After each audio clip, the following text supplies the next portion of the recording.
Me llamo Óscar Carballo Vales, tengo 44 años y soy tatuador profesional. Yo vengo de una generación en la que no había videoconsolas, en la que lo único que podías hacer para pasar el rato era o leer o dibujar y pues me dediqué a dibujar desde muy pequeñito. A los 5 años ya iba a clases particulares y la verdad es que es lo único que he sido constante en mi vida, es lo único que ha estado siempre ahí, el dibujo.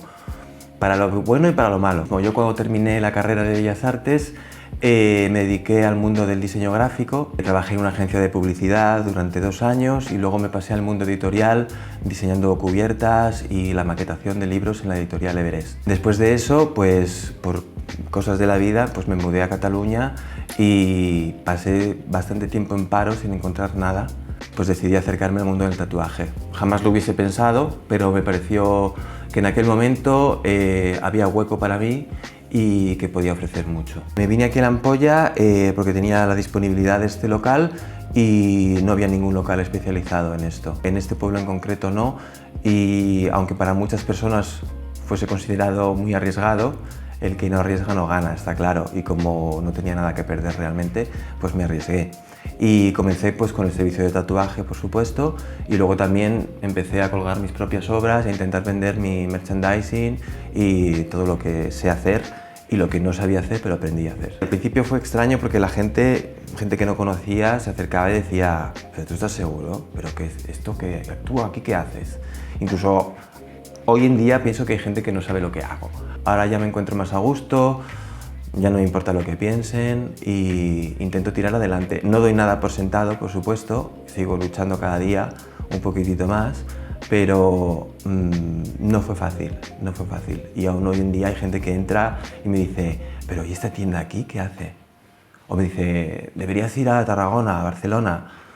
Pero la verdad es que me encuentro muy bien aquí ahora mismo. Yo quería una tienda en la que pudiese venir una madre con su hija y una persona tatuada de pies a cabeza que quisiese tatuarse.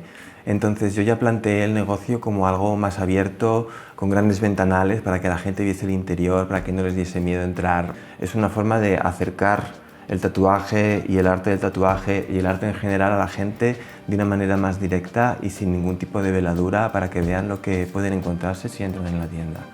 Entonces sí que es cierto, hoy en día cualquier persona lleva un tatu pequeñito y lo que yo quiero es que tanto chavalucas como madres, incluso abuelas que he tenido, entren con total tranquilidad y vean que lo que hacemos es bonito y es hermoso. Tengo la suerte de la versatilidad, porque siempre que he trabajado en diseño gráfico, en ilustración, he tenido que adaptarme a mucho tipo de público. Entonces puedo hacer ilustraciones para adultos, juveniles, infantiles. ¿Y qué es lo que hago y cómo planteo lo que hago? Pues depende de mi momento, de lo que esté pasando por mi cabeza o de lo que esté pasando por mi vida. Por regla general, las pinturas son mucho más impactantes, quizá, intento mezclar estilos, o yo, por ejemplo, soy un gran fan del dibujo académico, de la pintura realista, pero también del expresionismo, y de alguna manera intento mezclarlos juntos con mejor o peor resultado muchas veces, pero también encuentro enriquecedor la fealdad, quizás.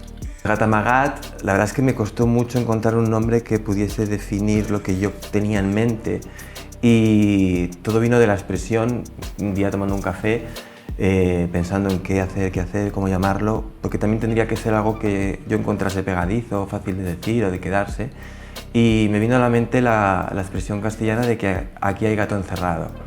Entonces, traduciéndolo al catalán y convirtiéndolo en una sola palabra, me resultó bastante pregnante y divertido a la vez, Gata Amagat. Las personas más importantes de mi vida han sido mujeres siempre. Tengo 2 hermanas, una madre, y ellas han sido mis referentes siempre. También encuentro, esto puede sonar raro o que estoy haciendo aquí un statement o algo, pero sí que encuentro que emocionalmente me siento más cercano al público femenino en ese sentido. No tengo prejuicios en decirlo. Creo que tengo un lado femenino que no me importa explotar y que soy consciente de ello. De hecho, mucha gente, cuando han pasado por delante de la tienda y han visto lo que hago y no estoy, al día siguiente cuando vienen, se sorprenden porque soy un hombre.